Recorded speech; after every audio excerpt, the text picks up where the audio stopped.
तुम्ही पाहू शकतात कशा पद्धतीचा हा व्ह्यूज आहे बघा. हां बघा पाहू शकता. तुम्हाला आणि भरपूर काय दाखवतो मित्रांनो.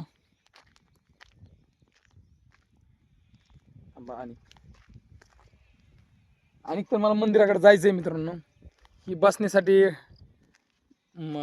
जे लोक दर्शनाला येतात त्यांच्यासाठी बसण्यासाठी वगैरे आहे बघा. आमचे महाराज वगैरे हुकले तर आमचे गुरुवर्य श्री भगवान महाराज पंडित आणि त्यांच्यासोबत आबा आहेत ते रस्त्याला हुकल्यात. त्यामुळे त्यांना रस्ता दाखवण्या का हे दोन माणसं हुकल्यात आमचे गुरुवर्य आणि आबा. त्यांना इथपर्यंत आणण्यासाठी आम्हाला यावं लागलं. हां बघा पाहू शकतात कशी येतात रस्त्याने. असं माणसाने हुकत नाही जावं महाराज.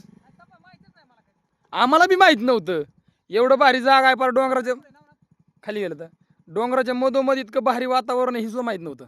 आणि ती पण आपल्या कर्जत तालुक्यात आहे ही पण माहित नव्हतं.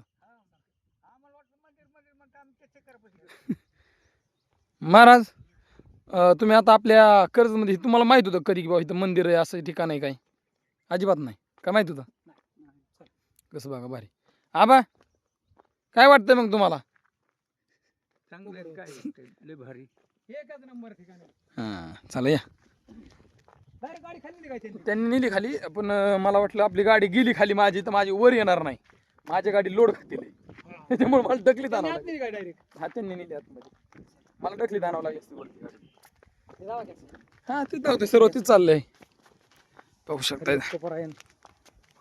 तुमचं नाव अगोदर घेतलंय आमचं गुरुवर आहे म्हणून डायरेक्ट. आता दोघं बी कालवा चालला होता दोघा महाराजांचा. त्यांचा नाद हा त्यांचा नाद नाही करायचा.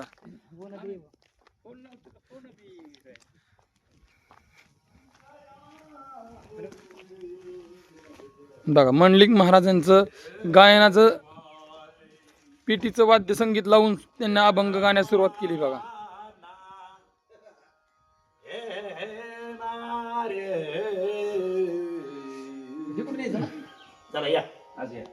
श्री क्षेत्र वनदेव सौजन्य मधुरदास कदम बघा तुम्ही पाहू शकता इथं सुंदर असं. नमस्कार.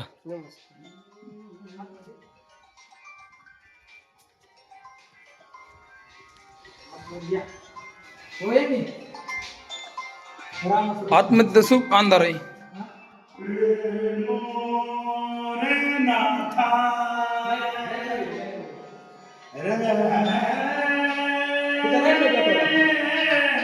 काही नाही समोर तुम्ही पाहू शकता.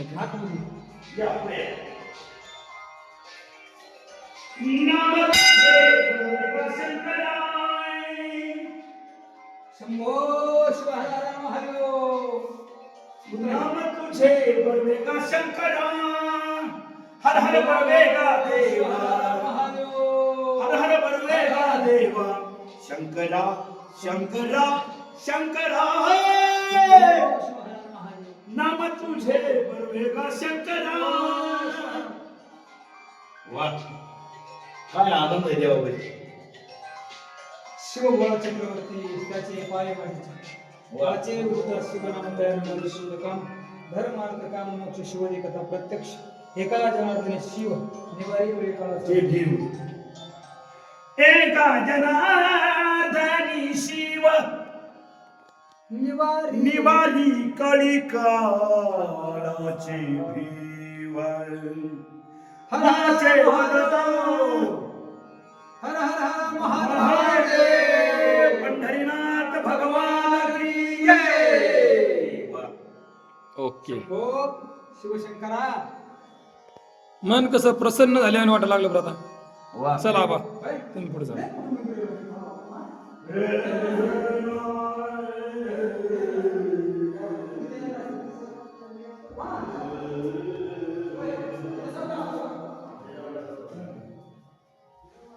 तर तुम्ही पाहू शकता महाराज एक मिनिट आलो मी. तर हे कैतीराबा बाळा रामकृष्ण वांगडे यांच्या स्मरणार्थ श्री मनोहर बाळा वांगडे यांच्याकडून श्री वनदेव मंदिरासाठी ही फरशी बसवून दिली असून मुक्काम पोस्ट कापरेवाडी तालुका कर्जत जिल्हा अहिल्यानगर तारीख आहे 3/8/1987 साली टाकलेली फरशी बघा मित्रांनो. तुम्ही पाहू शकता या मंदिरावरती बघा कशा वेगवेगळ्या प्रकारच्या प्रतिमा कोरलेल्या आहेत बघा. हे पाहू शकता देवांच्या प्रतिमा आहेत बघा. प्रत्येक बाजूने प्रतिमा आहे वेगवेगळी. ह्या प्रतिमेचं काही ना काही वैशिष्ट्य आहे मित्रांनो. मी आज प्रथमच या मंदिराच्या दर्शनासाठी आलो. तर तुम्ही पाहू शकता इथं सध्या इथं लाईट नाही आज, त्यामुळे आज अंधार आहे आतमध्ये. ही आहे बघा मंदिराच्या बाहेरील गाभा. तुम्ही पाहू शकता इथं.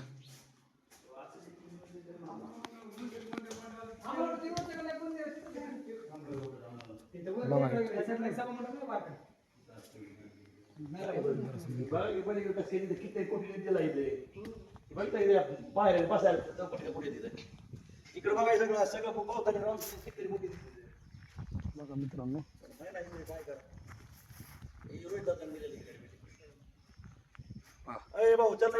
फोटो घे ना. काहीतरी गाडी द्यायची ती आपल्या शिवाला.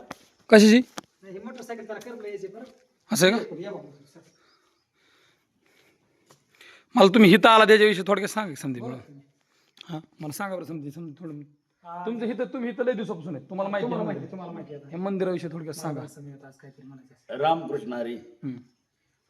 आज श्री क्षेत्र वनदेव हंडळवाडी या गावामधील हे देवस्थान खूप प्राचीन असं हे देवस्थान, हे मंदिर खूप जुनं असून या भागामध्ये ह्या देवाला मानणारी खूप मोठा वर्ग आहे.